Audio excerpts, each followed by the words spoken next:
Hi! So ayan, dito pa rin kami sa Barry Curtis Park.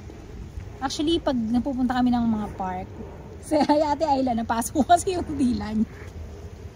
Akala niya manamig na tubig itong nakalagay dito.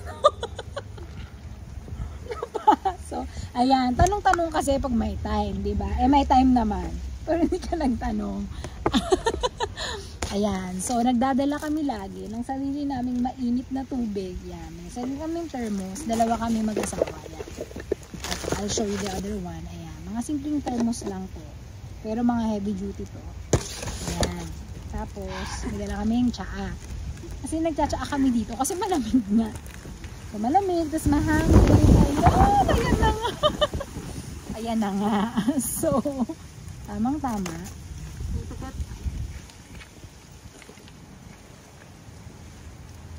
Ayan.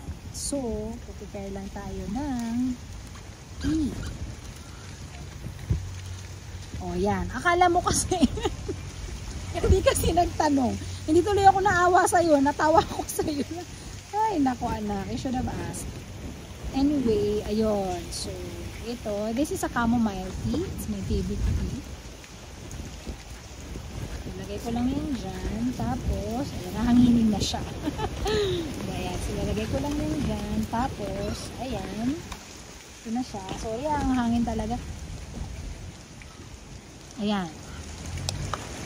Press ko siya doon. Tapos, ayan, labig. Ayan, may usok pa ba siya? Do you see it? Eh, hindi na nakikita yung usok kasi sobrang. Ayan. So, habang lilipad-lipad ang aking ayan, tea bag dyan. Ayan. Anak, ang init nito. Drink water, anak. Kasi naman, oh, sit down para makita kanila. O naman kasi, basta-basta inom-inom, di tanong-tanong. Ayan. O, diba? Paso tuloy hindi lang. Ito, mainit.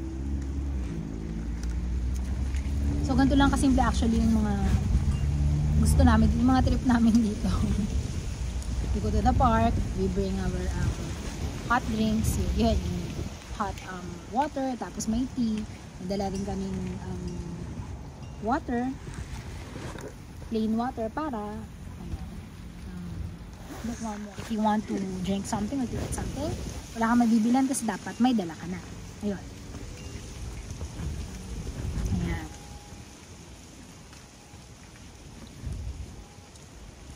Sobrang lamig. Biglang mabilis uminit. Ay, sorry. Sa sobrang lamig yan, mabilis lumamig yung mainit na siya. Ayun. Muusok pa to pero actually hindi nyo na nakikita kasi nga mahangin sobra. Yan, so nandito lang kami, nag-stop muna ako sa bench kasi nandun si Melmar tsaka si Marcus, and Melmar is carrying Martha. Nasasaktan pa rin si Ayla. Adila niya, masakit pa rin anak. Kaya next time ha, tanong-tanong pag may time.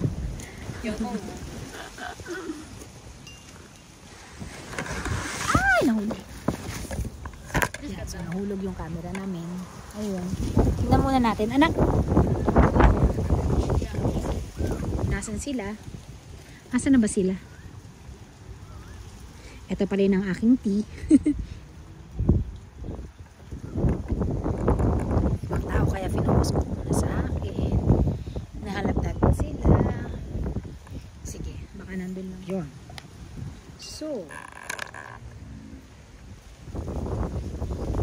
ayun. Okay ka na bala? School niya sa flat.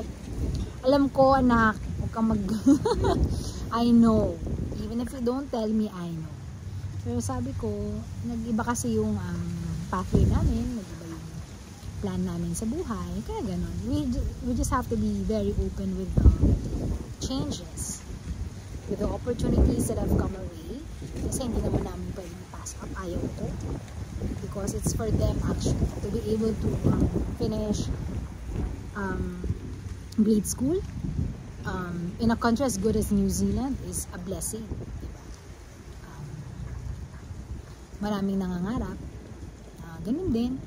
Pero syempre, hindi naman lahat nabibigyan ng pagkakataon. So, pag nabigyan ka ng pagkakataon, you have to embrace it. You have to.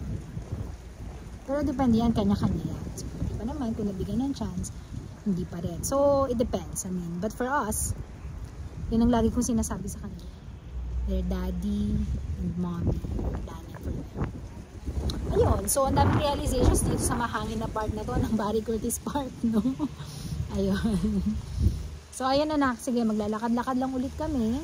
Ito rin naman yun. Pinakita ko na sa isa kong vlog kanina. O, diba? Ang peaceful lang din kasi. Parang yung to be able to stop for a while and just set your eyes on the green grass, the green surroundings is already a blessing. We will record.